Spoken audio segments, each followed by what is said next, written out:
സഹകാരി raise പ്ലസിൻ്റെ മറ്റൊരു sociology ക്ലാസ്സിലേക്ക് സ്വാഗതം. ഇന്ന് നമ്മൾ ഡിസ്കസ് ചെയ്യാൻ പോകുന്നത് ചൈൽഡ് അബ്യൂസിനെ കുറിച്ചാണ്. അപ്പോൾ Child abuse refers to എന്താണ് any form of physical, emotional or sexual mistreatment, neglect അല്ലെങ്കിൽ exploitation of children under 18 years. അപ്പോൾ എന്താണ് 18 വയസ്സിന് താഴെയുള്ള കുട്ടികൾ അവർക്കെതിരെ ഉള്ള എന്തെങ്കിലും ഏത് തരത്തിലുള്ള, അത് ഫിസിക്കൽ ആവാം, അല്ലെങ്കിൽ ഇമോഷണൽ ആവാം, സെക്ഷൽ ഹറാസ്മെൻറ്റ് അല്ലെങ്കിൽ സെക്ഷൽ മിസ്ട്രീറ്റ്മെൻറ്റ് ആവാം, അവർ നമ്മൾ എന്ത് ചെയ്യുന്നു, നെഗ്ലക്റ്റ് ചെയ്യുന്നതായിരിക്കാം, അല്ലെങ്കിൽ അവർ നമ്മൾ എക്സ്പ്ലോയിറ്റ് ചെയ്യുന്നതായിരിക്കാം, വിച്ച് ഹാംസ് ദ ഹെൽത്ത്.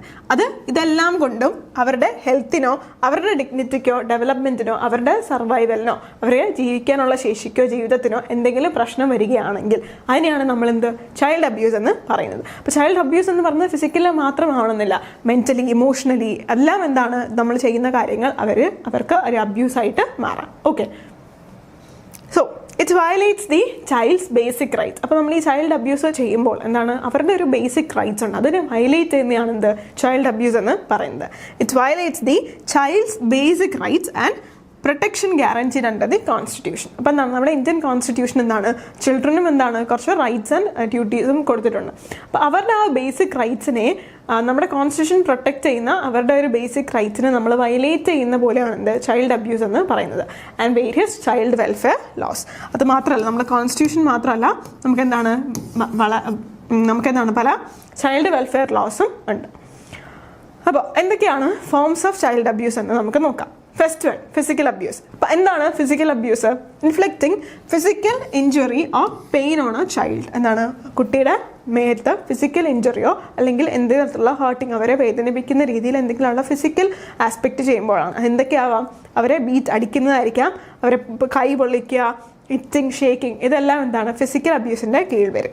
അപ്പോൾ എന്താണ്, ഇറ്റ് റിസൾട്ട് ഇൻ ബ്രൂയിസസ്. എന്താണ് ബ്രൂയിസസ് എന്ന് പറഞ്ഞാൽ എന്താണ്, ചിലപ്പോൾ പാടുകൾ വരാനും പിന്നെ എന്താണ് ഫ്രാക്ചേഴ്സ്, കൈയൊടിയുക, അങ്ങനെയൊക്കെ ചെയ്യുക, അല്ലെങ്കിൽ മരണം വരെ സംഭവിക്കാവുന്ന കാര്യമാണ്. Corporal punishment in schools is also considered abuse. അപ്പം കോർപ്പറൽ പണിഷ്മെന്റ് എന്ന് പറഞ്ഞാൽ എന്താണ്, ഫിസിക്കലി നമ്മൾ പണിഷ് ചെയ്യുന്നതിനാണ് നമ്മൾ കോർപ്പറൽ പണിഷ്മെന്റ് എന്ന് പറയുന്നത്. അപ്പോൾ സ്കൂൾ നമ്മളെ അടിക്കാറുണ്ട്. ചിലപ്പോൾ നമ്മൾ ഓരോരോ കേസസ് കേൾക്കുന്നതാണ്, സ്കൂളുകളിൽ, അംഗൻവാടികളിൽ കുട്ടികളെ വളരെ അധികമായി ഉപദ്രവിക്കുന്നതൊക്കെ. അപ്പം അതും ഈ ഫിസിക്കൽ അബ്യൂസിന്റെ കീഴിൽ വരുന്നതാണ്. ഇനി രണ്ടാമതായിട്ട് ഇമോഷണൽ അല്ലെങ്കിൽ സൈക്കോളജിക്കൽ അബ്യൂസ്. ഇമോഷണൽ അല്ലെങ്കിൽ psychological abuse, humiliating, threatening, isolating, rejecting children. അപ്പം കുട്ടികളെ ബാക്കിയുള്ളവരുടെ മുന്നിൽ വെച്ച് ഹ്യൂമിലിയേറ്റ് ചെയ്യുക, അല്ലെങ്കിൽ അവരെ പേടിപ്പിക്കുക, അവരെ മാറ്റി നിർത്തുക, റൂമിലൊക്കെ അടച്ചിടുക, അല്ലെങ്കിൽ റിജക്റ്റ് ചെയ്യുക, അവർ നമ്മളോട് സംസാരിക്കാൻ വരുമ്പോൾ നമ്മൾ കേൾക്കാതിരിക്കുക, അവരെ ഇഷ്ടമുള്ള കാര്യങ്ങൾ വാങ്ങിക്കൊടുക്കാതിരിക്കുക. എല്ലാം വാങ്ങിക്കൊടുക്കണം എന്നല്ല, അങ്ങനെ നമ്മൾ ഒരാളെ മാറ്റി നിർത്തുമ്പോൾ, ഒരു കുട്ടീനെ മാറ്റി നിർത്തുമ്പോൾ അവർക്ക് ഇമോഷണലും സൈക്കോളജിക്കൽ ആയിട്ടുള്ള അബ്യൂസ് അവരും നേരിടുന്നു. ലീഡ്സ് ടു, എന്തിലേക്ക് നയിക്കുന്നു, അവർക്ക് ആങ്സൈറ്റി ഉണ്ടാവാനും ലോ ആയിട്ടുള്ള സെൽഫ് എസ്റ്റീമും ഡിപ്രഷനും ട്രോമയൊക്കെ ഉണ്ടാകാനുള്ള സാധ്യതയുണ്ട് ഇമോഷണൽ ആൻഡ് സൈക്കോളജിക്കൽ അബ്യൂസ് നമ്മൾ ചെയ്യുമ്പോൾ. അപ്പോൾ നമ്മൾ കുട്ടിക്കാലത്ത് നേരിടുന്ന പ്രശ്നങ്ങൾ നമ്മൾ വളരെയധികം ഹോണ്ട് ചെയ്യുകയും നമ്മൾ വളരുന്നതനുസരിച്ച് നമ്മുടെ പ്രശ്നങ്ങൾ നമ്മുടെ മനസ്സിൽ കിടന്ന് നമുക്ക് ഭയങ്കര ഇൻസെക്യൂരിറ്റി ഉണ്ടാവാനുള്ള സാധ്യതകളാണ് ഏറെ കൂടുതലായിട്ട് ഉള്ളത്. അതാണ് ഇമോഷണൽ ആൻഡ് സൈക്കോളജിക്കൽ അബ്യൂസ് എന്ന് പറയുന്നത്. Then sexual abuse, using A child for sexual pleasure or exploitation. അപ്പം നമുക്ക് സെക്ഷൽ പ്ലഷറിന് വേണ്ടിയിട്ടോ അല്ലെങ്കിൽ ചൈൽഡിനെ എക്സ്പ്ലോയിറ്റ് ചെയ്യാനോ വേണ്ടിയിട്ടോ നമ്മൾ ആ കുട്ടീനെ ഉപയോഗിക്കുന്നു. ഇൻക്ലൂഡ്സ് അത് ടച്ചിങ് ആയാലും മൊളസ്റ്റേഷൻ ആയാലും rape, pornography or sexual grooming, ഇതെല്ലാം സെക്ഷൽ അബ്യൂസിൻ്റെ കീഴിൽ വരും. Both boys and girls girls മാത്രമല്ല ബോയ്സും സെക്ഷൽ അബ്യൂസിൻ്റെ വിക്ടിംസ് ആണ്. They are victims of sexual abuse. പിന്നെ neglecting a child, failure of parents or guardians. അപ്പോൾ പാരൻസ് ആവാം അല്ലെങ്കിൽ ഗാർഡിയൻസ് ആവാം, to provide food, shelter, health care, education and emotional support. Parents എന്ന രീതിയിൽ അല്ലെങ്കിൽ ഗാർഡിയൻസ് എന്ന രീതിയിൽ നമ്മൾ എന്തെങ്കിലും തരത്തിൽ അവർക്ക് ഭക്ഷണമോ ഷെൽട്ടറോ നല്ല വിദ്യാഭ്യാസമോ ഹെൽത്തോ ഇമോഷണൽ സപ്പോർട്ടൊന്നോ കൊടുക്കാൻ കഴിഞ്ഞില്ലെങ്കിൽ ഇതെല്ലാം നെഗ്ലക്റ്റ് ആണ്. നമ്മൾ അവരെ കാണിക്കുന്ന നെഗ്ലക്റ്റ് ആണ്, അത് അവരെ അഫക്റ്റ് ചെയ്യുന്നു. ലീഡ്സ് ടു മാൽ ന്യൂട്രീഷൻ, അവർക്ക് നല്ല ഹെൽത്ത് ഇല്ലാതായ്മ, അവർക്ക് വയ്യായിക, ഇൽനെസ് കൂടുക, പിന്നെ അവരെ സ്കൂൾ ഡ്രോപ്പ് ഔട്ട് ആക്കുക. ഇതെല്ലാം ഇതെല്ലാം ഇതിലേക്ക് നയിക്കുന്നു. പിന്നെ എന്താണ് ചൈൽഡ് എക്സ്പ്ലോയിറ്റേഷൻ, നമ്മൾ കുട്ടികളെ എക്സ്പ്ലോയിറ്റ് ചെയ്യുക. എങ്ങനെയൊക്കെയാണ് നമ്മൾ അവരെ എക്സ്പ്ലോയിറ്റ് ചെയ്യുന്നത്? ചൈൽഡ് ലേബറിൽ അവരെ കൊണ്ടെത്തിക്കുക, ട്രാഫിക്കിംഗ് ചെയ്യുക, അതായത് ട്രാഫിക് എന്ന് പറഞ്ഞാൽ എന്താണ്, കടത്തിക്കൊണ്ടുപോവുക, ബെഗ്ഗിങ്, പ്രോസ്റ്റിറ്റ്യൂഷൻ, പോണോഗ്രഫി, ചൈൽഡ് മാരേജ്, ഇതെല്ലാം എന്താണ് കുട്ടികൾക്ക് എത്രയുള്ള എക്സ്പ്ലോയിറ്റേഷൻ ആണ്. എന്തൊക്കെയാണ്? ചൈൽഡ് ലേബർ, ട്രാഫിക്കിംഗ്, ബെഗ്ഗിങ്, പിന്നെന്താണ് പ്രോസ്റ്റിറ്റ്യൂഷൻ ചെയ്യിക്കുക, പോണോഗ്രഫി ആൻഡ് ചൈൽഡ് മാരേജ്, ഇതെല്ലാം എക്സ്പ്ലോയിറ്റേഷൻ അഗെയിൻസ്റ്റ് ചൈൽഡിൻ്റെ കീഴിൽ വരുന്ന ആസ്പെക്ട്സ് ആണ്. അപ്പോൾ എന്താണ് ചൈൽഡ് അബ്യൂസ് കോസ് ചെയ്യാനുള്ള കാരണങ്ങൾ, ചൈൽഡ് അബ്യൂസ് ഉണ്ടാവാനുള്ള കാരണങ്ങൾ എന്താണെന്ന് നമുക്ക് നോക്കാം. Child abuse happens due to a combination of individual, family, social and economic factors. അപ്പോൾ എന്താണ്, ഒരു പെർട്ടിക്കുലർ കാരണം കൊണ്ട് മാത്രമല്ല എന്താണ് നമ്മുടെ സൊസൈറ്റിയിൽ ചൈൽഡ് അബ്യൂസ് നടക്കുന്നത്. അതിന് പല പല കാരണങ്ങളുണ്ട്. ചിലപ്പോൾ ഇൻഡിവിജ്വൽ ആയിട്ടുള്ള കാര്യങ്ങളാവാം, നമ്മുടെ ഫാമിലിയിൽ ഉണ്ടാകുന്ന പ്രശ്നങ്ങളാവാം, അല്ലെങ്കിൽ സോഷ്യൽ എക്കണോമിക് ആസ്പെക്ട്സും ആവാം. So it's rarely caused by one reason ഉള്ള. അപ്പം ഒരു പെർട്ടിക്കുലർ റീസൺ മാത്രം കാരണം ഒരു ചൈൽഡ് അബ്യൂസ് സംഭവിക്കുക എന്ന് പറയുന്നത് വളരെ വിരളമായിട്ടുള്ള കാര്യമാണ്. അപ്പോൾ മെയിൻലി ഫസ്റ്റ് നമുക്ക് പറയാൻ പറ്റുന്നൊരു കോസാണ് എന്ത്? പോവർട്ടി ആൻഡ് അൺഎംപ്ലോയ്മെൻറ്റ് എന്ന് പറയുന്നത്. Poor families may struggle to meet basic needs. അപ്പോൾ പാവപ്പെട്ട ഫാമിലീസ് അവരുടെ ബേസിക് നീഡ്സ് പോലും എത്താൻ പറ്റാത്ത അവസ്ഥയിലായിരിക്കും ജീവിക്കുന്നത്. അപ്പോൾ അവർക്ക് ഭക്ഷണം കാണില്ല, എഡ്യൂക്കേഷൻ കാണില്ല, മര്യാദയ്ക്ക് താമസിക്കാൻ ഒരു വീട് പോലും, ഒരു കൂര പോലും കാണാത്ത അവസ്ഥയാണ് പുവർ ഫാമിലീസിൻ്റെ കീഴിലുള്ളത്. അതിനിടയ്ക്ക് അവർ ചിലപ്പോൾ അവരുടെ ചിൽഡ്രനെ നെഗ്ലക്റ്റ് ചെയ്തു എന്ന് വരാം. Children from such families are often neglected.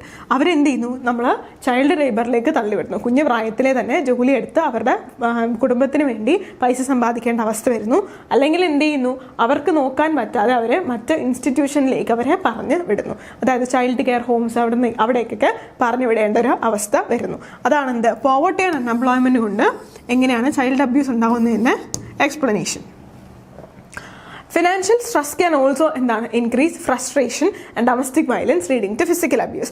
അപ്പോൾ ഈ പറഞ്ഞ കാര്യങ്ങളൊന്നും അല്ലാതെ നമുക്കിപ്പോൾ ഭയങ്കര ഫിനാൻഷ്യലി സ്ട്രെസ്ഡ് ആയിട്ടുള്ള അവസ്ഥയാണെന്ന് വിചാരിക്കുക. അപ്പോൾ നമ്മൾ ഇതെല്ലാം വെൻ ഡൗൺ ചെയ്യുന്നത്, അതായത് നമുക്കുണ്ടാകുന്ന സ്ട്രെസ്സും ഡിഫിക്കൽട്ടിയൊക്കെ നമ്മൾ ആരെ കീഴിലായിരിക്കും തീർക്കുന്നത്? ചിലപ്പോൾ നമ്മുടെ കുട്ടികളുടെ നേരെ ആയിരിക്കും നമ്മൾ തീർക്കുന്നത്. അതും അവരുടെ ലൈഫിൽ വലുതായിട്ട് ഇമ്പാക്റ്റ് ചെയ്യുമ്പോൾ നമ്മൾ ചിലപ്പോൾ ഓർക്കുന്നുണ്ടാവില്ല. പക്ഷെ അത് നമ്മൾ അവരോട് ചെറിയ പ്രായത്തിൽ അവരോട് കാണിക്കുന്ന ഏറ്റവും വലിയ തെറ്റാണ്. Financial stress can also increase frustration and domestic violence leading to physical abuse. അതും എന്ത് ചെയ്യുന്നു? ഫിസിക്കൽ അബ്യൂസിന് കാരണമാകുന്നു. പിന്നെ lack of parental awareness and education. Definitely അതും നമുക്ക് പാരൻസ് എന്ന നിലയിൽ നമുക്ക് ചിലപ്പോൾ ഒരു അവയർനെസ് ഉണ്ടാവില്ല, നമുക്ക് കുറച്ച് എഡ്യൂക്കേഷൻ കുറവായിരിക്കും. ആ ഒരു സമയത്തും നമ്മുടെ ചിൽഡ്രനോട് കാണിക്കുന്ന ബിഹേവിയറിന് വളരെ വ്യത്യാസം ഉണ്ടാവും. Parents who are uneducated or unaware of child rights may not understand proper child care. അപ്പോൾ അൺഎഡ്യൂക്കേറ്റഡ് ആയിട്ടുള്ള പാരൻസ് ആണെങ്കിൽ, അല്ലെങ്കിൽ ഒരു കാര്യങ്ങളും അധികം ചൈൽഡ് റൈറ്റ്സിനെ കുറിച്ചൊന്നും അവെയർ അല്ലാത്ത ആൾക്കാരാണെങ്കിൽ ചിലപ്പോൾ പ്രോപ്പർ ചൈൽഡ് കെയർ കൊടുത്തു എന്ന് വരില്ല. അപ്പോൾ ഇവിടെ ഞാൻ പറയുന്നത് ലാക്ക് ഓഫ് എഡ്യൂക്കേഷൻ ഉണ്ടെങ്കിൽ നിങ്ങൾ കുട്ടികളെ നന്നായി നോക്കില്ല, അല്ലെങ്കിൽ നമ്മൾ കുട്ടികളെ നന്നായി നോക്കില്ല എന്നല്ല. ചിലപ്പോൾ നല്ല വിദ്യാഭ്യാസമുള്ളവരും ഹൈലി എഡ്യൂക്കേറ്റഡ് ഹൈ സ്റ്റേറ്റസ് ഉള്ളവരും ഇങ്ങനെ പെരുമാറും, അങ്ങനെ ചെയ്യാറുണ്ട്.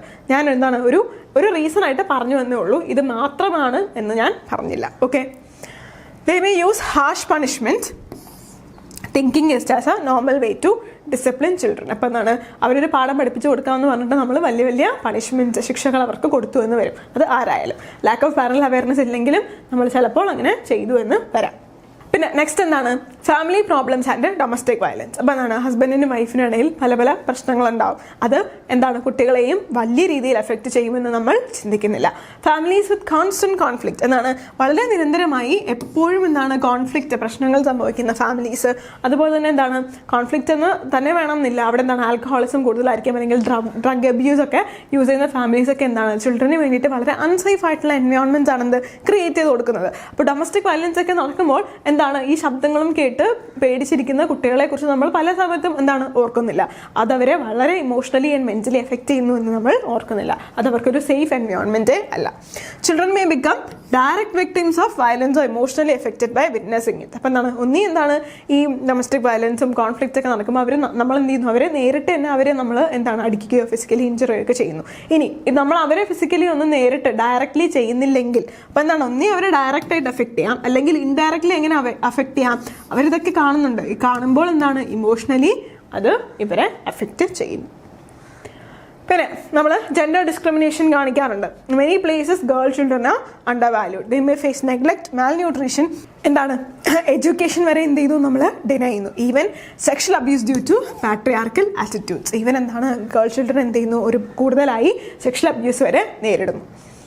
Broken or dysfunctional families. അപ്പോൾ എന്താണ് ചിൽഡ്രൻ ഫ്രം ബ്രോക്കൺ ഹോംസ് അല്ലെങ്കിൽ single parent families. Broken homes എന്ന് പറഞ്ഞാൽ എന്താണ്, ചിലപ്പോൾ ഹസ്ബൻഡും വൈഫും സെപ്പറേറ്റ്, അമ്മയും അച്ഛനും സെപ്പറേറ്റ് ആയിട്ട് ജീവിക്കുന്ന ആൾക്കാരായിരിക്കാം, അല്ലെങ്കിൽ സിംഗിൾ മദർ അല്ലെങ്കിൽ സിംഗിൾ ഫാദർ ഫാമിലീസ് ആയിരിക്കാം. അങ്ങനെ അതിനെയാണ് നമ്മൾ ബ്രോക്കൺ ഓർ ഡിസ്ഫങ്ഷണൽ ഫാമിലീസ് എന്ന് പറയാം. ഫാമിലീസ് വിത്ത് സ്റ്റെപ്പ് പാരൻസ് എന്താണ്, അതായത് അച്ഛനോ അല്ലെങ്കിൽ അച്ഛനോ അമ്മയോ മരിച്ചുപോയോ, അപ്പോൾ പിന്നീട് രണ്ടാമത് കല്യാണം കഴിക്കുമ്പോൾ അതിനെയാണ് നമ്മൾ സ്റ്റെപ്പ് പാരൻസ് എന്ന് പറയുന്നത്. മേ ഫേസ്, അവരെന്ത് ചെയ്യുന്നു, ഇമോഷണൽ ഇൻസെക്യൂരിറ്റിയും നെഗ്ലക്റ്റ് ഒക്കെ ഫേസ് ചെയ്യാനുള്ള സാധ്യത വളരെ കൂടുതലാണ്. ലാക്ക് ഓഫ് അഫെക്ഷൻ അല്ലെങ്കിൽ supervision increases vulnerability to abuse by others. എന്താണ്, ചിലപ്പോൾ നമ്മൾ എന്ത് ചെയ്യുന്നു, നമ്മൾ കുട്ടികളെ എന്താണ് നല്ല രീതിയിൽ നോക്കാറില്ല. അതായത് അവർ സ്കൂളിൽ പോകുമ്പോഴോ അല്ലെങ്കിൽ പോകുന്ന വഴിക്കോ എന്തെങ്കിലും അവർ പ്രശ്നങ്ങൾ നേരിടുന്നൊന്നും നമ്മൾ അന്വേഷിക്കാറില്ല. അങ്ങനെയാണെങ്കിൽ എന്താണ്, ചിലപ്പോൾ മറ്റുള്ളവരെന്ത് ചെയ്യുന്നു, ആ ഒരു അവസ്ഥ മുതലെടുത്ത് അവരെ അബ്യൂസ് ചെയ്യുന്നു. പിന്നെ എന്താണ്, social acceptance of corporal punishment. എന്താണ്, ഫിസിക്കലി പണിഷ് ചെയ്യുന്നതിൻ്റെ ഒരു സോഷ്യൽ അക്സെപ്റ്റൻസ്. എന്താണ്, ഒന്നേ ഉണ്ടെങ്കിലും ഒലക്കൊക്കെ അടിച്ച് വളർത്തണം, അങ്ങനെ നമ്മുടെ പഴഞ്ചൊല്ലൊക്കെയില്ലേ, അങ്ങനെയൊക്കെ. അപ്പോൾ അങ്ങനെയുള്ളൊരു സംഭവത്തിൻ്റെ നമ്മൾ ഭയങ്കര സോഷ്യലി അക്സെപ്റ്റ് ചെയ്ത് വെച്ചാൽ, അതായത് അടിച്ച് വളർത്തിയാൽ മാത്രമേ കുട്ടികൾ നന്നാവൂ എന്ന് പറഞ്ഞൊരു കോൺസെപ്റ്റ്, അത് നമ്മൾ സോഷ്യലി അക്സെപ്റ്റ് ചെയ്ത് വെച്ചേക്കുന്നതിൻ്റെ പ്രശ്നങ്ങളും ഉണ്ട്. In some communities hitting or scolding children is seen as normal discipline. എന്താണ്, അതൊരു നമ്മൾ അവരെ ഡിസിപ്ലിൻ പഠിപ്പിക്കുക എന്ന് പറഞ്ഞാൽ എന്താണ്, അടിച്ചു വളർത്തുക എന്ന് മാത്രമല്ല, അവർക്ക് നല്ല രീതിയിൽ പറഞ്ഞു കൊടുത്താൽ, നമ്മൾ നല്ല രീതിയിൽ ജീവിച്ച് കാണിച്ചു കൊടുത്താൽ അവർ അത് തന്നെ ഫോളോ ചെയ്യും. അല്ലാതെ അവർ അടിച്ചു തന്നെ വളർത്തണമെന്നില്ല. നമ്മൾ പറയുന്നത് കേട്ടാണ് എന്ത് കുട്ടികൾ പഠിക്കുന്നത്, നമ്മൾ ചെയ്യുന്നത് കണ്ടാണ് എന്താണ് കുട്ടികൾ പഠിക്കുന്നത്. നമ്മൾ നല്ല രീതിയിൽ ജീവിച്ച് കാണിച്ചു കൊടുത്താൽ അവരെ അടിച്ചു വളർത്തേണ്ട ആവശ്യം അവിടെ വരുന്നില്ല. This lead to normalisation of physical abuse both at home and schools. അപ്പോൾ എന്താണ് കോർപ്പറൽ പണിഷ്മെന്റ് എന്താണെന്ന് ഞാൻ നേരത്തെ പറഞ്ഞു. ഫിസിക്കലി എന്താണ്, ശാരീരികമായ പണിഷ്മെന്റ് കൊടുക്കുന്നതിനാണ് കോർപ്പറൽ പണിഷ്മെന്റ് എന്ന് പറയുന്നത്. അപ്പോൾ വീട്ടിലായാലും സ്കൂളുകളിലായാലും എന്താണ് ഫിസിക്കൽ പണിഷ്മെന്റ് കൊടുക്കുക എന്നത് ഒരു നോർമലൈസേഷൻ ആയിട്ട് മാറിയിട്ടുണ്ട്. അത് എന്താണ് ഒരു എന്താണ് ഫിസിക്കലി ഇമോഷണൽ ട്രോമ ആയിട്ട് മാറാനുള്ള സാധ്യതയുണ്ട്. നമ്മളെന്താണ് ക്ലാസ്സിലൊക്കെ പോകുമ്പോൾ എന്താണ്, പണ്ടൊക്കെ വലിയ വലിയ ചൂരൽ വടികൾ കൊണ്ടാണ് എന്താണ് ക്ലാസ്സിൽ മാഷുമാരൊക്കെ വരുന്നത്, അങ്ങനെയൊക്കെ. Okay, weak law enforcement. പിന്നെ എന്താണ്, നമുക്ക് എന്താണ് ചൈൽഡ് വെൽഫെയർ ലോസ് ഒക്കെ ഉണ്ട്, ബട്ട് എന്താണ് എപ്പോഴത്തെയും പോലെ എന്താണ് ലോ എൻഫോഴ്സ്മെന്റ് വളരെ വീക്കാണ്. മെനി കേസസ് എന്താണ് ഗോ അൺറിപ്പോർട്ടഡ്. എന്താണ്, പല കേസസും നമ്മൾ എന്ത് ചെയ്യുന്നു, റിപ്പോർട്ട് ചെയ്യാറില്ല ഡ്യൂ ടു ഫിയർ, ഷെയിമോ lack of awareness. Even child sexual abuse സംഭവിച്ചാൽ പോലും നാട്ടുകാരെന്ത് വിചാരിക്കും, മറ്റുള്ള ആൾക്കാർ എന്ത് വിചാരിക്കും, എൻ്റെ കുട്ടിക്ക് ഇങ്ങനെ സംഭവിച്ചു എന്ന് പറഞ്ഞിട്ട് നമ്മളത് പുറത്ത് പറയാറില്ല. അത് പുറത്ത് പറയാതിരിക്കുക എന്ന് പറയുന്നത് വലിയൊരു തെറ്റാണ്. കാരണം അത് ചെയ്ത ആള് പുറത്ത് പറഞ്ഞെങ്കിൽ പിന്നെയും മറ്റൊരു കുട്ടിയോട് അത് ചെയ്യുമെന്ന് നമ്മൾ ഓർക്കുന്നില്ല. പിന്നെ സ്ലോ ലീഗൽ ആക്ഷനോ poor implementation of child protection laws allows abusers to go unpunished. പിന്നെന്താണ്, നമ്മുടെ ലീഗൽ ആസ്പെക്റ്റ് ഒക്കെ എന്താണ് വളരെ സ്ലോ ആയിട്ടാണ് നടക്കുന്നത്. ഒരു കേസ് ബാധിച്ച് ജയിക്കണമെങ്കിൽ തന്നെ കുറേ നാളെടുക്കും. അപ്പം അത് കാരണം എന്ത് ചെയ്യുന്നു, ഈ ചെയ്ത അബ്യൂസേഴ്സ് എല്ലാം പണിഷ്മെൻ്റ് ഇല്ലാതെ വിട്ടുപോകുന്ന സാഹചര്യങ്ങളും ഒരുപാടുണ്ട്. Child labour and trafficking. എന്താണ്, അവരെ നമ്മൾ ജോലി ചെയ്യിക്കുന്നു, അതാണ് ചൈൽഡ് ലേബർ എന്ന് പറയുന്നത്. ട്രാഫിക്കിംഗ് എന്താണ്, അവരെ എക്സ്പ്ലോയിറ്റേഷന് വേണ്ടി എന്താണ് കടത്തിക്കൊണ്ടു പോകുന്നു. Poverty and lack of education lead to exploitation of children of cheap labour. എന്ത് ചെയ്യുന്നു, അപ്പോൾ പോവർട്ടി കാരണം എന്ത് ചെയ്യുന്നു, നമുക്കും എന്താണ് വിദ്യാഭ്യാസമില്ല. അപ്പം നമ്മൾ പോവർട്ടിയിൽ ആണെങ്കിൽ എന്താണ്, നമ്മളെ കുട്ടികൾക്ക് നമ്മൾ വിദ്യാഭ്യാസം കൊടുക്കാനുള്ള ചാൻസസ് വളരെ കുറവായിരിക്കും. കിട്ടുന്നില്ല എന്ന് ഞാൻ പറയുന്നില്ല. ചില എന്താണ് പോവർട്ടിയിലും മക്കളെ പഠിപ്പിച്ച് വലുതാക്കണം എന്നുള്ള ആൾക്കാരും ചെയ്യുന്ന ആൾക്കാരും ഉണ്ട്. ചില ആൾക്കാർക്ക് അതിനുള്ള സാഹചര്യവും ഉണ്ടാവണം. അപ്പോൾ അതെന്ത് ചെയ്യുന്നു, അത് എക്സ്പ്ലോയിറ്റേഷനും ചൈൽഡ് ലേബറിനും കാരണമാകുന്നു. Child traffic four work. എന്താണ്, അപ്പം കുട്ടികളെ തട്ടിക്കൊണ്ട് പോകുന്നത് എന്തിനു വേണ്ടിയിട്ടായിരിക്കാം, എന്താണ് ചിലപ്പോൾ പ്രോസ്റ്റിറ്റ്യൂഷൻ ചെയ്യാൻ വേണ്ടിയിട്ടായിരിക്കാം, അതായത് സെക്ഷൽ എക്സ്പ്ലോയിറ്റേഷന് വേണ്ടിയിട്ടായിരിക്കാം, അല്ലെങ്കിൽ ചൈൽഡ് ലേബർ ചെയ്യാനായിരിക്കാം, അവരെ ജോലി ചെയ്യിപ്പിക്കാനായിരിക്കാം, അല്ലെങ്കിൽ ബെഗ്ഗിങ് ചെയ്യിപ്പിക്കാനായിരിക്കാം. ഇതിനെല്ലാം എന്താണ് ചൈൽഡ് ട്രാഫിക്കിംഗ് കാരണമാകുന്നു. അത് വളരെയധികം കൂടുതൽ അബ്യൂസിലേക്ക് കടക്കുന്നു. ദെൻ ഇപ്പം എന്താണ്, ഓൺലൈൻ എക്സ്പ്ലോയിറ്റേഷൻ്റെയും മീഡിയ ഇൻഫ്ലുവൻസിൻ്റെയും കാര്യം പറയാതെ നമുക്കൊരു കോസും അവസാനിപ്പിക്കാൻ പറ്റുകയില്ല. ഓൺലൈൻ എക്സ്പ്ലോയിറ്റേഷൻ എന്ന് പറഞ്ഞാൽ ഇപ്പോൾ കൂടി വരുന്നൊരു കാലഘട്ടത്തിലാണ് നമ്മൾ ജീവിക്കുന്നത്. Internet access without supervision. അതായത് ഇൻ്റർനെറ്റ് ആക്സസ് ചെയ്യുന്നതിന് കുഴപ്പമില്ല. കാരണം എന്താണ്, നമ്മളിപ്പോൾ ക്ലാസ്സുകളൊക്കെ ഓൺലൈനാണ് കാണുന്നത്. നിങ്ങൾ തന്നെ ഇപ്പോൾ എന്താണ് ഓൺലൈൻ വഴിയാണ് നിങ്ങൾ കഷ്ടപ്പെട്ട് പഠിക്കുന്നത്. അപ്പോൾ എന്താണ്, ഒരിക്കലും ഇൻ്റർനെറ്റ് ആക്സസ് കൊടുക്കാതിരിക്കാൻ നമ്മളെ കൊണ്ട് പറ്റില്ല. പക്ഷേ അവിടെ എന്ത് വേണം, സർവൈലൻസ് അല്ലെങ്കിൽ സൂപ്പർവിഷൻ വേണം. അത് വരാതിരിക്കുന്ന അവസ്ഥയിലാണ് അവിടെ എന്താണ് ഓൺലൈൻ എക്സ്പ്ലോയിറ്റേഷൻ സംഭവിക്കുന്നത്. Exposes children to online predators, pornography and cyber bullying. ഇപ്പം എന്താണ് നമുക്കറിയാം, നമ്മുടെ ഫോണിലായാലും ലാപ്ടോപ്പിലായാലും എന്താണ് ചിൽഡ്രൻ ആക്സസിങ് എന്താണ് സെറ്റിംഗ് ഉണ്ട്. അപ്പം എന്താണ് അവർക്ക് മറ്റ് ഇതിലൊന്നും കാരണം പറ്റില്ല. അവർക്ക് ആവശ്യമുള്ള ഇമ്പോർട്ടൻറ്റ് കോൾസോ അല്ലെങ്കിൽ ഗൂഗിളിൽ കയറി എന്താണ് നോട്ട്സൊക്കെ ക്ലാസ്സിക്കോ മാത്രമേ കാണാൻ പറ്റുകയുള്ളൂ. അപ്പോൾ അത് ഓൺ ചെയ്തില്ലാതെ നമ്മൾ ഒരിക്കലും ഫോണോ ലാപ്ടോപ്പോ ഒന്നും കുട്ടികൾക്ക് കൊടുക്കാൻ പാടുകയില്ല. This has become a modern form of child abuse. അപ്പോൾ എന്താണ് ഈ ഓൺലൈൻ എന്താണ് എക്സ്പ്ലോയിറ്റേഷൻ അല്ലെങ്കിൽ മീഡിയ ഇൻഫ്ലുവൻസ് എന്ന് പറയുന്നത് എന്താണ് modern form of child abuse ആയിട്ട് ഇപ്പോൾ എന്താണ് മാറിയിട്ടുണ്ട്. പിന്നെ എന്താണ് social stigma and silence. Families often hide cases of abuse to protect their honour. നമ്മുടെ അഭിമാനമാണല്ലോ നമുക്ക് ഏറ്റവും വലുത് എല്ലാത്തിനേക്കാളും. അതുകൊണ്ട് നമ്മൾ ഒരിക്കലും ഒന്നും പുറത്ത് പറയാറില്ല. The silence allows abusers to continue unchecked and prevents children from getting help. എന്താണ് അപ്പോൾ അബ്യൂസേഴ്സ് എന്ത് ചെയ്യുന്നു, നമ്മൾ പുറത്ത് പറയാതിരിക്കില്ല. അപ്പോൾ അബ്യൂസേഴ്സ് ബാക്കിയുള്ളവരെ അബ്യൂസ് ചെയ്തുകൊണ്ടിരിക്കുന്നു, നമ്മളത് അനുഭവിച്ച് മിണ്ടാതെ ഒരു മൂലയ്ക്ക് മാറിയിരിക്കുന്നു. അത് കാരണം എന്ത് ചെയ്യുന്നു, ആ സോഷ്യൽ സ്റ്റിഗ്മയും പേടിയും കാരണം നമ്മൾ പുറത്ത് പറയുന്നില്ല. പിന്നെ പുറത്ത് പറഞ്ഞാലും എന്താണ് കേസ് ആയി, പിന്നെ കേസിൻ്റെ പുറകെ കുറേ നടക്കണം, നമുക്ക് വേണ്ടെന്നുള്ള ലീഗൽ ആസ്പെക്ട് നമുക്ക് പെട്ടെന്ന് കിട്ടുന്നില്ല. എന്നാലും നമ്മൾ റിപ്പോർട്ട് ചെയ്യണം. നിങ്ങൾക്ക് ചുറ്റുമോ നിങ്ങൾക്ക് അറിയാവുന്നതോ നിങ്ങൾക്ക് ചുറ്റുമുള്ള ആർക്കെങ്കിലും, അത് വിമൺ ആയിക്കോട്ടെ, ചിൽഡ്രൻ ആയിക്കോട്ടെ, മെൻ ആയിക്കോട്ടെ, ആർക്കെങ്കിലും എന്താണ് അബ്യൂസ് സംഭവിക്കുന്നുണ്ടെങ്കിൽ നിങ്ങൾ റിപ്പോർട്ട് ചെയ്യുക. അപ്പോൾ അടുത്ത ക്ലാസ്സിൽ കാണുന്നവരെ ബൈ.